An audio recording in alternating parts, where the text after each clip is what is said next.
குரல் பதிவு ஒன்று வெளியே வந்தது 2 நாளைக்கு முன்னாடி. அந்த குரல் பதிவிலே தான் எவ்வளவு கீழ்த்தரமான ஒரு அரசியல்வாதி என்பதை ராஜா வெளிப்படுத்தி இருக்கிறார். மக்கள் பணத்தை 1,76,600 கோடியை கொள்ளையடிச்சது அப்படிங்கிறது குற்றச்சாட்டு. அந்த கொள்ளையடிச்ச பணத்துல ஒரு பெரும்பகுதி கலைஞர் டிவிக்கு, கருணாநிதி குடும்பத்துக்கு, ஸ்டாலினுக்கு போச்சு அப்படிங்கிறது பெரிய குற்றச்சாட்டு. கருணாநிதிக்கு பிறகு இந்த கட்சியை என்ற கண்ட்ரோல் எடுக்க முடியாது. இப்படி எல்லாம் பேசிக் கொண்டிருக்கிற ஒரு அருவருக்கத்தக்க ஒரு பிளாக்மெயிலர் அரசியல்வாதி, மக்களால் புறக்கணிக்கப்பட்ட ஒரு மனிதர். மக்கள் அவரை ஏற்றுக்கொள்ளவில்லை. அவர் மரணிக்கிற தருவாயில் மக்கள் அவரை ஏற்றுக்கொள்ளவில்லை. ஐயா ஸ்டாலின் அவர்கள் ஒரு மாநிலத்தினுடைய முதலமைச்சர். எங்க அப்பாவை பத்தி எப்படி பேசலாம்? எங்க அப்பாவை நான் சிறை வைத்திருந்தேனா? உங்க அப்பாவை நீ சிறை வைத்திருந்தாய் என்பதை உன்னுடைய அண்ணன் தானே சொல்லுகிறார். கருணாநிதி அவர்கள் பெயரை சொல்லி அனுதாபம் பெறுவதற்கு தமிழ்நாட்டில் சாத்தியமா? ஸ்டாலின் அவர்களே, எவ்வளவு அறிவிலித்தனமான வேலையை செய்து கொண்டிருக்கிறேன்னு பாருங்க. பெருந்தலைவர் காமராஜருங்கிறது கருணாநிதி மாதிரியா? அடுத்த 10 வருஷம் கழிச்சா கருணாநிதி யாருன்னு தெரியாது. இன்னும் 10 வருஷம் கழிச்சுன்னா தமிழ்நாடு கருணாநிதி எல்லாம் மறந்துட்டு போயிடும். வணக்கம். இந்த திமுகவை சேர்ந்த ஆண்டிப்பட்டி ராசா அவர் பேசிய ஒரு குரல் பதிவு ஒன்று வெளியே வந்தது 2 நாளைக்கு முன்னாடி. அது தமிழ்நாடு முழுவதும் பெரிய அளவில் போய் சென்று சேர்ந்திருக்கிறது. அந்த குரல் பதிவிலே தான் எவ்வளவு கீழ்த்தரமான ஒரு அரசியல்வாதி என்பதை ராஜா வெளிப்படுத்தி இருக்கிறார். மக்கள் பணத்தை 1,76,600 கோடியை கொள்ளையடிச்சது அப்படிங்கிறது குற்றச்சாட்டு. அந்த கொள்ளையடிச்ச பணத்துல ஒரு பெரும்பகுதி கலைஞர் டிவிக்கு, கருணாநிதி குடும்பத்துக்கு, ஸ்டாலினுக்கு போச்சு அப்படிங்கிறது பெரிய குற்றச்சாட்டு. இதையெல்லாம் செய்திருக்கிற இந்த ராஜா, அதனுடைய சூத்திரதாரியாக அறியப்பட்ட இந்த ராஜா, அது ஏதோ ஒரு பெரிய சாதனையை செய்துட்ட மாதிரி. எப்படி 200 கோடி அது பணம் கலைஞர் டிவிக்கு போச்சு, அதுக்கு மேல நான் சொல்ல மாட்டேன். நான் ஒரு பிடி வச்சிருக்கிறேன். கருணாநிதிக்கு பிறகு இந்த கட்சியை என்ற கண்ட்ரோல் எடுக்க முடியாது. இப்படி எல்லாம் பேசிக் கொண்டிருக்கிற ஒரு அருவருக்கத்தக்க ஒரு பிளாக்மெயிலர் அரசியல்வாதி என்பதை வெளிப்படுத்துகிற அந்த குரல் பதிவுகள் வெளியே வந்துருச்சு. இப்போ ஒட்டுமொத்த திமுகவும் கதறான். அதுவும் ஐயா ஸ்டாலின் அவர்கள் ஒரு மாநிலத்தினுடைய முதலமைச்சர். எங்க அப்பாவை பத்தி எப்படி பேசலாம்? எங்க அப்பாவை நான் சிறை வைத்திருந்தேனா? உங்க அப்பாவை நீ சிறை வைத்திருந்தாய் என்பதை உன்னுடைய அண்ணன் தானே சொல்லுகிறார். நீ சரியான ஆளாக இருந்தால் உன் அண்ணனிடமல்லவா கேட்டிருக்க வேண்டும். அதைத்தானே நேற்று எங்கள் பொதுச் செயலாளர் புரட்சித் தமிழர் எடப்பாடியார் அந்த காட்சிகளையே காட்டி சொல்லுகிறார். அந்த பத்திரிகை செய்திகளையே காட்டி சொல்லுகிறார். திரு மு.க. அழகிரி அவர்கள் அன்றைக்கே தெளிவாக பேசியிருந்தார்.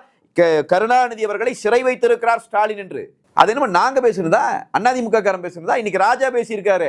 ராஜா சொல்றாரு, அது ஏஐ வச்சு உருவாக்கிட்டாங்களா? ஏப்பா ராஜா, சிக்கிட்ட ராஜா, இனி என்ன வேணாலும் நீ தப்பிக்கவே முடியாது. திமுக காரனுக்கே தெரியும், ராஜாவுக்கே தெரியும் அது அவர் பேசுனதுதான்ங்கிறது. திமுக கார அத்தனை பேத்துக்கும் தெரியும், பொதுமக்களுக்கும் தெரியும். ஏஐ வச்சு உருவாக்கிட்டாங்களாம். இவரை வச்சு ஏஐ உருவாக்குறாங்க. இப்ப சிக்கிட்டான். இப்ப உண்மையில சிக்கிட்டான். இப்ப இவங்க என்ன, முதலமைச்சர் என்ன கேட்கிறாரு?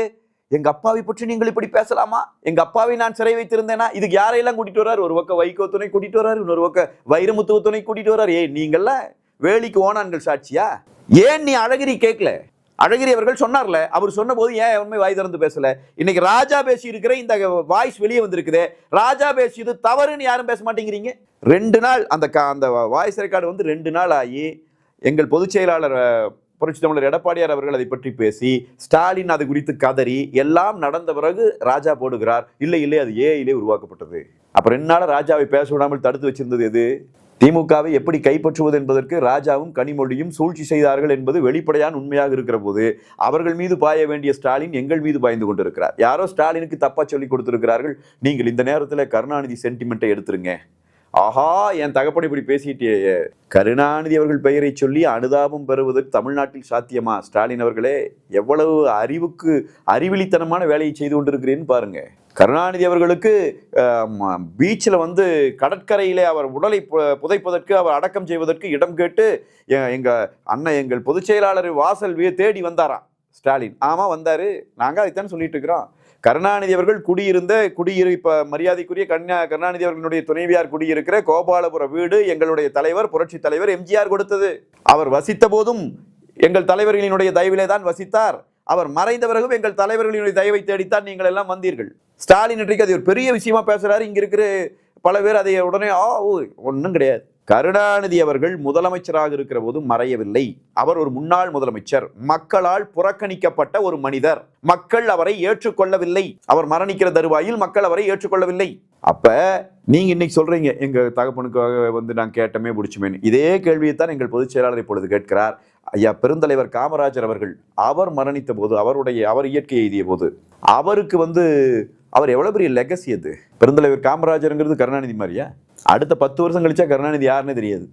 நான் சொல்லுகிறேன், இன்னும் 10 வருஷம் கழிச்சுன்னா தமிழ்நாடு கருணாநிதி எல்லாம் மறந்துட்டு போயிடும். ஆனால் பெருந்தலைவர் காமராஜர் அவர்கள் இன்னும் 100 ஆண்டுகளுக்கு பிறகும் நினைக்கப்படுவார். தமிழர்களால், இந்தியர்களால் நினைக்கப்படுவார். அவ்வளவு உயரத்திலே நின்ற ஒரு மனிதர்.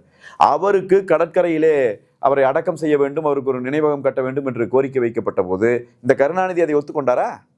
கருணாநிதி அன்றைக்கு சொன்ன பதில் என்ன? முதலமைச்சராக இருக்கிற போது ஒருவர் மரணித்தால்தான் அவரை நாங்கள் கடற்கரையிலே அடக்கம் செய்ய முடியும். இவர் முன்னாள் முதலமைச்சர் காமராஜர், எனவே அவருக்கு கடற்கரையிலே இடம் கொடுக்க முடியாது சொல்லிவிட்டு அவசரமாக அவருடைய உடலை அடக்கம் செய்கிற பணியை காந்தி மண்டபத்திலே கொண்டு போய் முன்னின்று ஏற்பாடு செய்து இங்கே அந்த அடக்கம் செய்து முடித்து விடுங்கள் என்று காங்கிரஸ்காரர்களோடு பேரம் பேசி அன்றைக்கு திரு பெருந்தலைவர் காமராஜர் அவர்களினுடைய உடலை கடற்கரையிலே அடக்கம் செய்ய முடியாதபடிக்கு தடுத்தது கருணாநிதி தான் என்று நான் சொல்லவில்லை. அந்த காட்சிகளை எல்லாம் உடன் நின்று பார்த்த, அன்றைக்கு காமராஜர் அவர்களோடு நெருக்கமாக இருந்த, இன்றைக்கும் காங்கிரஸ் கட்சியில இருந்து பணியாற்றுகிற மதிப்பிற்கும் மரியாதைக்கும் உரிய திருச்சி வேலுச்சாமி அவர்கள் சொல்லிக் கொண்டிருக்கிறார். நல்லவர்கள் எல்லாம் அங்கே போய் கேள்வி கேளுங்கள். அப்ப தோல்வி பயம் வந்துருச்சு. ராஜாங்கிற ஒரு இழிவான அரசியல்வாதி, அந்த மாதிரி கேவலமான ஒரு அரசியல்வாதியை தமிழ்நாடு பார்த்ததே இல்லை.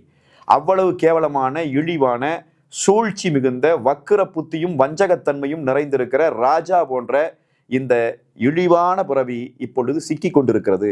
இது ஸ்டாலினுக்கு எதிராகவே கட்சிக்குள்ள எப்படி ஒரு வேலையை பார்த்துருக்குது அப்படிங்கிறதெல்லாம் வெளியே தெரிஞ்சுன்னேன். இப்போ அது குதிக்குது. ராஜா நேத்து போட்டிருக்குது, மகாகவி பாரதி சொன்னாராம், நாயும் பிழைக்கும் இந்த பிழைப்புன்னு. சுய விமர்சனம் செய்ய தொடங்கி விட்டாயா ராஜா? உங்களை மாதிரி ஆளுகளை மக்கள் பணத்தை திருடி விட்டு அதையும் ஒரு சாதனை போல் பேசி அதிலேயே ஒரு பெரிய தகுதி வந்து விட்டதாக நினைத்து சாதியால் மதத்தால் மக்களை கூறு போட்டு அதிலே கிடைக்கிற அதிகாரத்தை தின்று புசிக்கிற பேய்த்தனம் கொண்டிருக்கிறவர்களை பார்த்துத்தான் பாரதி சொன்னார், நாயும் பிழைக்கும் இந்த பிழைப்பென்று. சில நாய்கள் பிழைக்கிறதே, என்ன செய்ய ராஜா, இப்படியெல்லாம் பிழைக்கிறதே. எனவே நாம் மீண்டும் அழுத்தம் திருத்தமாக சொல்லுகிறோம், இந்த சூழ்ச்சிகரமான அரசியல் சதியை செய்து கொண்டிருக்கிற திமுக புறக்கணிக்கப்பட வேண்டும். இவர்கள் இன்றைக்கு வசமாக சிக்கி கொண்டிருக்கிறார்கள். எனவே எங்கள் பொதுச் செயலாளருக்கு இவர்கள் பாடம் எடுப்பதை நிறுத்திவிட்டு தன்னுடைய கட்சிக்குள்ளே இருக்கிற பிரச்சனையை தீர்த்து கொண்டால் நல்லது. இல்லை என்றால் காகித ஓடம் கடலலை மீது போவது போலே மூவரும் போவோம் என்கிற பாடலோடு மே 4ஆம் தேதி அரசியலில் உங்கள் இறுதி ஊர்வலம் தொடங்கும். வணக்கம்.